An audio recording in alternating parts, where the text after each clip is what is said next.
Hello dear students, welcome back to our science classes. How are you all? I hope you all are healthy and doing well. So students, I'm your science educator again here with a new chapter, and today we have chapter number 5, food and nutrients. So before starting the chapter, have a look on your learning objectives.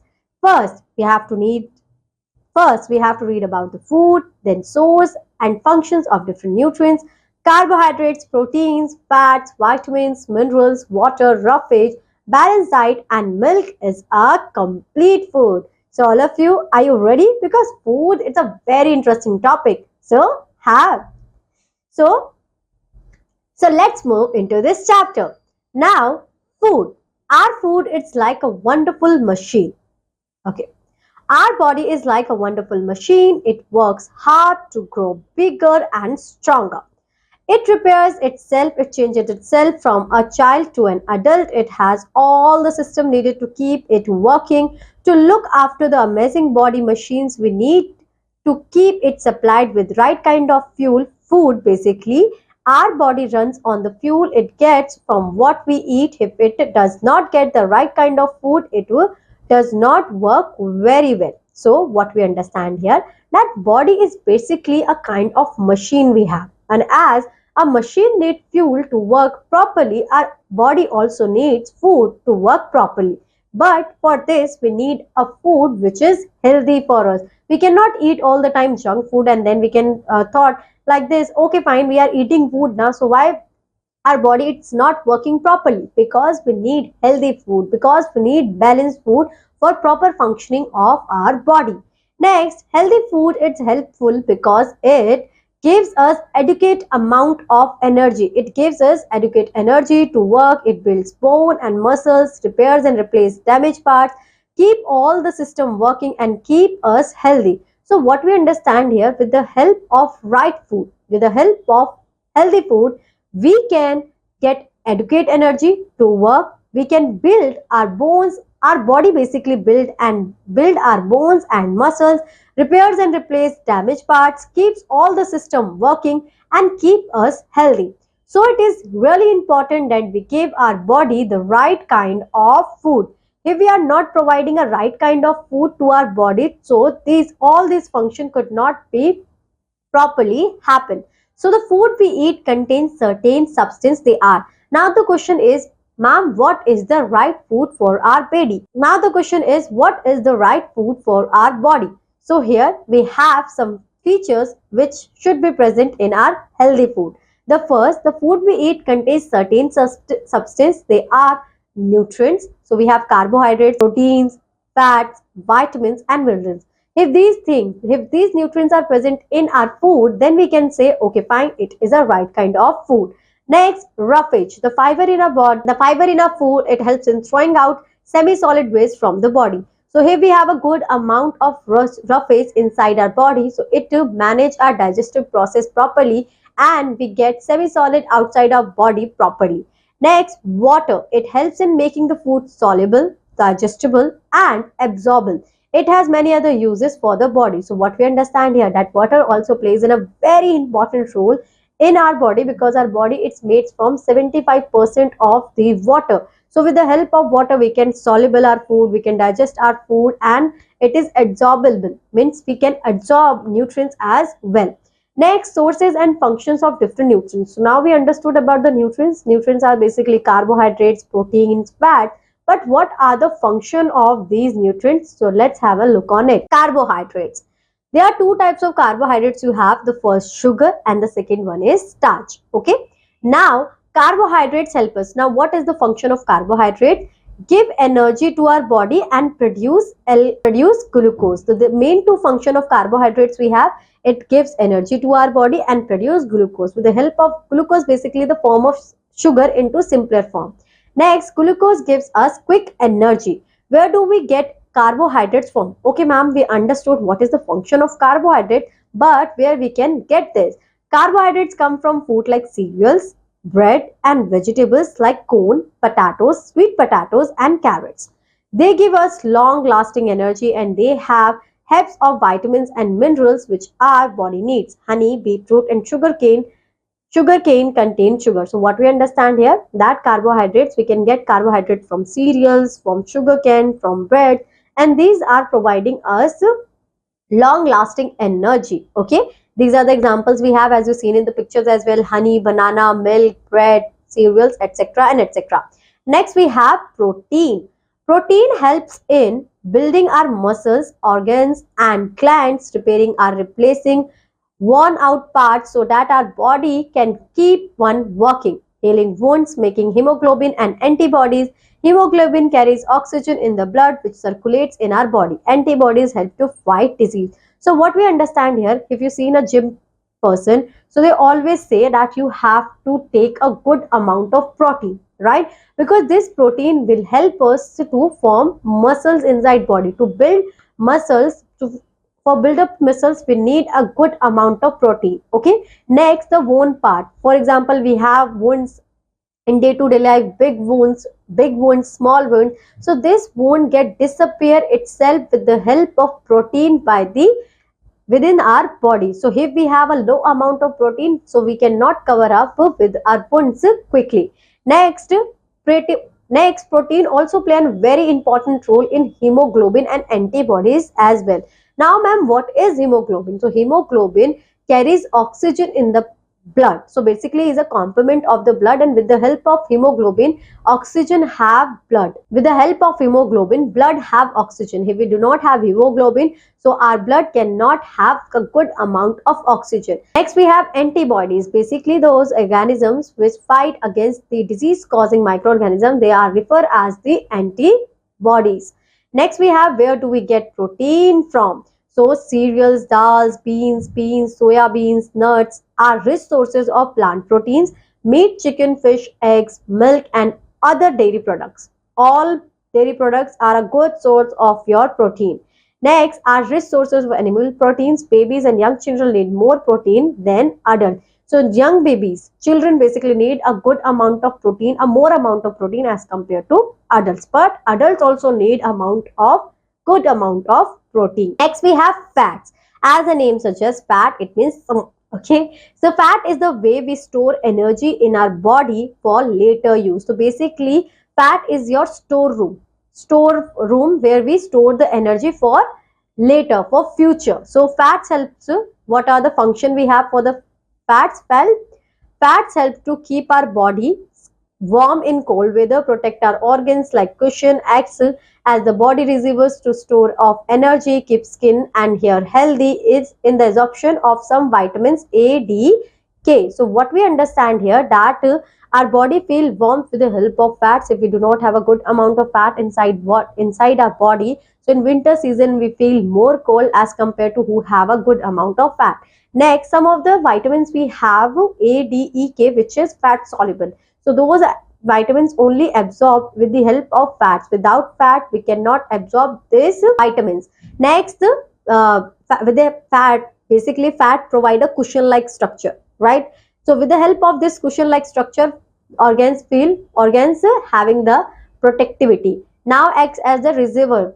This is already we discussed that fat is a storeroom. Fat is a store form of the energy for later use. Now where do we get fat from? So where do we get fat from? Oil, ghee. These are the things we have: oil, ghee, butter, nuts like almond, cashew nuts, peanuts, coconut, etc. are rich in fat, and we only need a little fat. So consider that fats play a very important role, but we need in a accurate amount. Not eat all the time oil, ghee. It will converted you into a obese student, so and it will result into so many diseases. So always consider that only a good amount of fat you need. Too much fat in the food. What will happen if we eat too much fat? Leads to obesity. When a person wastes too much fat, when a person wastes too much for her height and body type, and it will convert it in the disease of obesity, leads to sickness, heart disease will be happen, makes us feel lethargic because we are not getting enough of the foods to keep us healthy, make us feel uncomfortable about the way we look. So if we take too much amount of it, so we cannot get confidence to we look appropriately, and we are not comfortable with our look. Second, it gives us obesity and heart diseases as well. So always keep in your mind, you need fat but in a adequate amount only. Don't eat too much. Okay. Now, how to avoid too much fat? How can we do this? So choose low fat milk. Always consider that if you are obese, so what you have to do, you have to choose toned milk, curd, cheese, etc. Avoid fried food and pastries. Cut off meat before cooking. Okay, so you have to cut off fat of meat before cooking. So what you have to do, if you are a non-vegetarian, so what you need to do, you have to cut the fat of the meat before the cooking. Next, we have vitamins. So vitamins are substances that our body needs to work properly. There are two types of vitamins we have. One fat soluble and one water soluble. So fat soluble vitamins we have A, D, E, K, and water soluble vitamins we have B and C only, because total we have A, B, C, D, E, K. Okay, what do vitamins do? Now, what is the function of vitamins in our body? Vitamins A help us to see at night. Vitamin D helps to make our bones strong. Vitamin E protect our skin, and vitamin K helps us to protect stop building. So basically, if we have a low amount of this, so we cannot see properly, our bones get weaker, and our skin it's not good. And vitamin K, the one of the most important vitamin we have, we don't have the platelets in our body, because we need platelets to stop bleeding. Next, vitamin B group help release energy from food, keep our skin and digestive system healthy, and help to produce more red blood cells, etc. Vitamin C is needed to make our healthy skin, blood, bones, teeth, and gum. It is also help to fight infection. So vitamin C is also plays in a very important role. So these are the vitamins we have. Now the thing is, where we get these vitamins? Where do we get vitamins from? So vitamin A we can get from orange and yellow fruits and vegetable like carrot, sweet potato, pumpkin, and green leafy vegetables. Where we get vitamin D? Sunshine acts under the surface of our skin to make vitamin D. So if you take 5 minutes the early sunrise, so you get the good amount of vitamin D. Otherwise, you can also take fish like tunas, sardines, and salmon. Eggs, milk, butter, and cheese are good sources of vitamin D. Next, vitamin E, vegetables, oils, wheat, germ, nuts, and seeds are good source of vitamin E. And vitamin K we get from leafy green vegetables like spinach, broccoli, cabbage, and liver are good source of vitamin K. So these are the sources we have for different vitamins where we get it. And vitamin we even get milk, meat, chicken, fish, etc. and etc. Vitamin C basically you get from the citrus food you have, like lemon, orange, and fresh raw fruits like guava, strawberries, citrus fruits like orange, limes, grape, fruits, lemons, potatoes, green vegetables, and fruit juices are important sources of vitamin C. So these are the sources we have for different vitamins, vitamin A, B, C, D, E, K. Now we are going to discuss about the minerals. So minerals are substances that help our body to function properly. To function properly, we need minerals, and they are necessary for the growth and development of bones, teeth, and red blood cells. So what is the function of minerals we have? They need for proper growth, they need for good bones, good teeth, and a good amount of red blood cells inside our body. Next, what do minerals do? Calcium is needed for building bones, teeth, and in blood clotting. Phosphorus is needed for building strong bones and teeth. Iron is needed for formation of hemoglobin in blood. Sodium, potassium are needed for normal functioning of nerves and muscles. So these are the uses we have. These are the functions we have for the minerals. Now, where do we get minerals from? Fruits, seeds, nuts, pulses, potatoes, some cereals, milk, dairy products, red meat, fish, chicken, liver, eggs, and green leafy vegetable are some sources of different minerals. So these are the sources we have for the minerals. So you can see the pictures as well, and you can also see the names of it. Now next we have the water, the importance of water. As we already know that 75% of our body is made up of water. So you can imagine what is the importance we have for the water. Our body needs water to work. Our body needs water to work well too. The water in the blood carries food all the parts of our body. Water is even more important than food to our body, because our body is mostly more than half of our body weight is water. So what we understand here, that if you are 60 kg, it means 30 kg inside your body is water, half of it. Okay. Next, what does water do with our body? Now we are going to discuss about the functions of the water inside our body. So it helps circulate blood all through our body. If we have a less amount of water, what will happen?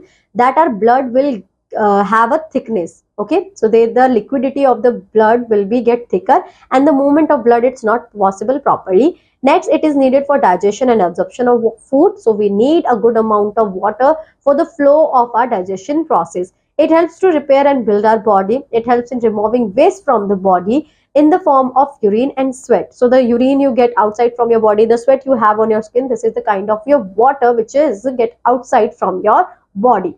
It maintains our body temperature at about 37 degrees Celsius. If you have a less amount of water inside your body, so your temperature will be fluctuated. Next, it keeps our joints moving smoothly. It also helps in the joints movement also, because we need lubrication in joints. What we have a connection, we have a friction. So if we have a good amount of water, good amount of fat, so it will have a good lubrication process. Next, where do we get the water our body needs from? Our normal human body needs 2 to 3 liters of water every day. We get most of the water that our body needs by drinking fresh tap water, milk, tea, coffee, soup, juice, and even soft drinks. Fresh water is the best drink because it does not contain energy and is best for hydration. However, milk is about 90% water and is an important fluid, especially for children under 2 years. So what we understand here, that we need 2 to 3 liters water every day, and it is easy and it is good for us if we take water as a direct source of hydrating our body.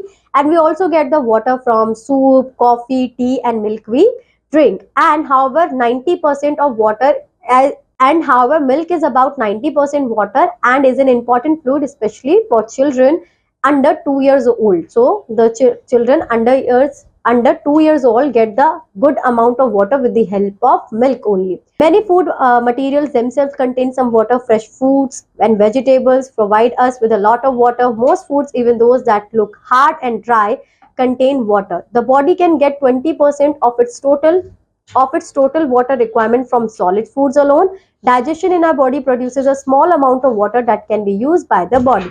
This way, around 10% of the body's water requirement is fulfilled.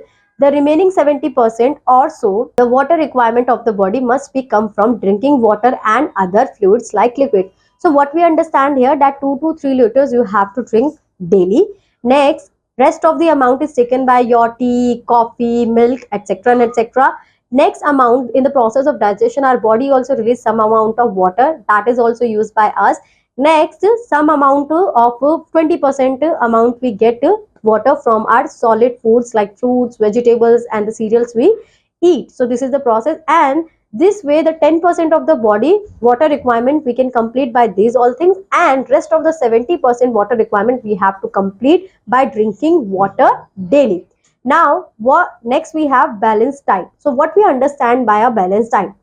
Diet is the food diet is the food and drink that a person takes regularly day after day. A balanced diet must contain all food nutrients, carbohydrates, protein, fat, vitamins, minerals, and fiber needed to keep one healthy. A healthy diet must contain all these things in the correct proportion. So what we understand here till now, what we read in this chapter, the carbohydrates, the protein, the vitamins, all these things should be have in our diet in an appropriate amount, in an appropriate proportion. If we have this, it means we have a balanced diet. Next, milk is a complete food. Milk is a complete food means we have all those things which is we require in the form of a balanced diet. It can be taken with the milk only. So milk is an almost complete food that consists of proteins, fats, salts, and milk, sugar, as well as vitamins A, C, D, and B vitamins, and lesser amounts of others. This is the reason why milk is most nourishing for all the foods.